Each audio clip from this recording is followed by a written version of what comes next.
முட்டிக்கிட்டதும் முட்டிக்காததும் சம்பந்தப்பட்டதுதான் பிரம்மச்சரியம்னு நினைக்கிறவனுங்களும், அது சார்ந்து ஒருத்தர் பிரம்மச்சாரியா இல்லையான்னு முடிவெடுத்தவனுங்களும் எங்கேயாவது போய் முட்டிக்கோங்கப்பா.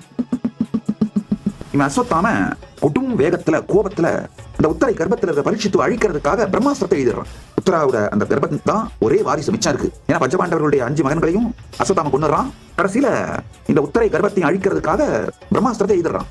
அர்ஜுனனும் பிரம்மாஸ்திரத்தை எழுதிடுறான். 2 பிரம்மாஸ்திரம் இடிச்சுக்கிட்டா முட்டிக்கிட்டா பிரம்மாண்டம் அழிஞ்சு போயிடும்.